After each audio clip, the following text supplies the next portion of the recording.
461 bit వచ్చేసరికి కార్ఖానా జిందా తిలిస్మా స్థాపించింది ఎవరు? మనం డిస్కస్ చేసామది 1920లో ఏర్పాటు చేయబడిందని. మరి స్థాపించింది ఎవరు అంటే డాక్టర్ మహమ్మద్ మొయినుద్దీన్ ఫారూఖీ. ఎవరు అంటే డాక్టర్ మహమ్మద్ మొయినుద్దీన్ ఫారూఖీ అనే అతను ఈ కార్ఖానా జిందా తిలిస్మతను స్థాపించాడండి. నెక్స్ట్ బిట్ వచ్చేసరికి సింగరేణి కాలరీస్ ఎవరు కనుగొన్నారు? మనకి సింగరేణి కాలరీస్ అనేది 1920లోనే ఏర్పాటు జరిగిందని అనుకున్నాం కదండి. స్టార్ట్ అయిందని అనుకున్నాం కదండి. మరి దాన్ని కనుగొన్నది ఎవరు అని అంటే డబ్ల్యూ కింగ్ అండి. ఈ డబ్ల్యూ కింగ్ అనే అతను జియోలాజికల్ సర్వే ఆఫ్ ఇండియాకి సంబంధించిన వ్యక్తి ఈ డబ్ల్యూ కింగ్. ఈయననే సింగరేణి కాలరీస్ని కనుగొన్నాడు.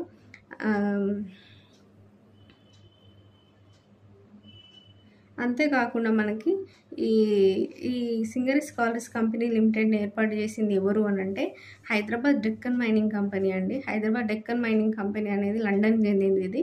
సో ఇదే మనకి సింగరేణి కాలరీస్ కంపెనీ లిమిటెడ్ని ఏర్పాటు చేసింది ఏ ఇయర్ అంటే 1920